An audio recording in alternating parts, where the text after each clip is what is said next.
You see, the world wants you to believe that all perfect gifts come from an imperfect society. That if you buy a house and you fill that house with expensive gifts, then you're living an abundant life. That if your children are well behaved, never swearing, they make the grade, they go to school, they don't give you any problems, that you're living the American dream. That if your husband makes an executive salary at his executive level company, then you're in a perfect marriage.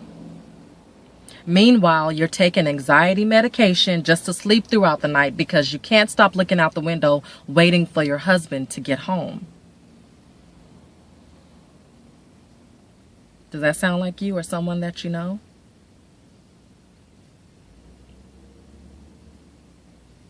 Your children won't talk to you. They never seem to pray over their food. They don't know how to pray because they've never seen you and your husband pray together. But this is what they consider family life. The only God in your son's life is the superheroes on the video games, the latest video games that he plays. Does this sound familiar to you? But this is the picture perfect family. Meanwhile, the home that you live in, the house that you bought and that you love to flaunt to your friends, has cracks in the foundation underneath the home, evident by the cracks in the ceiling above. And your children don't know what's going on, but deep down your daughter disrespects you and resents you because she sees that you let your husband disrespect you. Yet she never sees you pray. She never sees you give reverence to the Father because you never do. You never allow your children to see that. Now, whether you pray on your own or you just haven't come into the knowledge that the Father is why we receive the things that we receive, I don't know. But this is the picture perfect home. This is the picture perfect society that America has placed. And where you think you have a perfect family. There's nothing perfect in this world. There's nothing perfect on this side of life. And as long as you are not staying diligently and fervently in His rest, seeking Him constantly, trying to get your intimate relationship stronger with Him, you'll never have anything close to perfect. Yahshua came to this earth perfect. He died in His perfection, being hated by this world. Why would you want to continue to be a part of it? He said, if you love Him, deny yourself. Deny yourself. Leave your worldly gains and goods behind. If you're not willing to do that, how can you love Him? How can you love Him when He's not part of this world?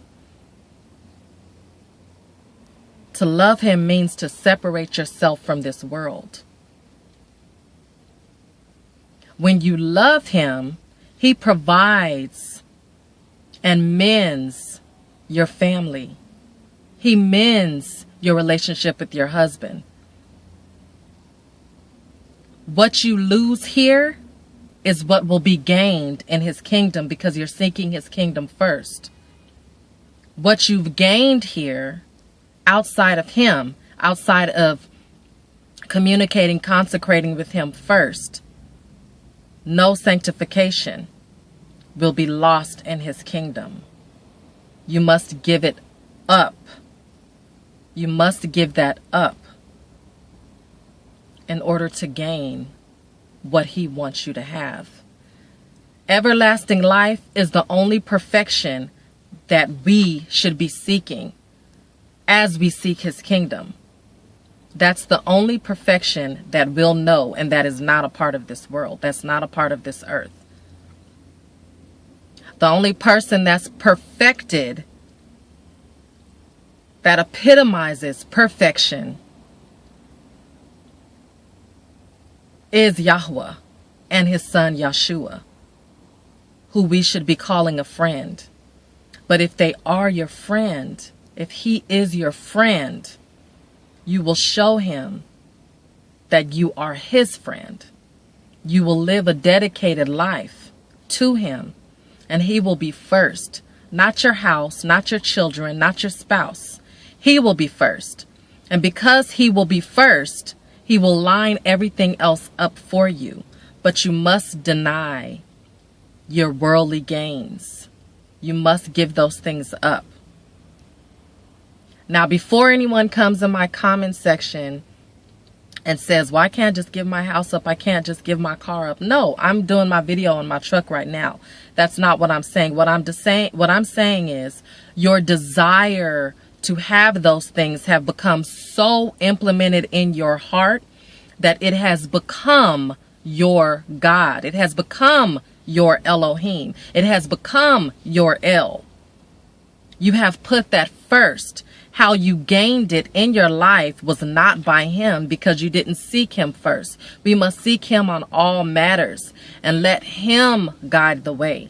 That reduces stress, anxiety, and not only that, you will gain everlasting life as you continuously and diligently and fervently seek his kingdom first. That's the only way. Don't be fooled by this world, thinking that worldly gains mean that you've made it. That is not the picture of perfection. It's temporary, it's false, it's fake, and it's a fallacy. It's a fallacy. And it is a strong deception of the enemy. Yahweh loves you so much. He loves you so much. And he wants to give you something so abundant and show up so strong for you. And he can do it today. He can show you right now. But you must put him first. Deny yourself and put him first. It's a continual process. Before he comes back, from now until he comes back, it's a continual process. Until we meet him, it's a continual process. I hope this message was a blessing for you, and I'll see you in the next video. Thank you for watching.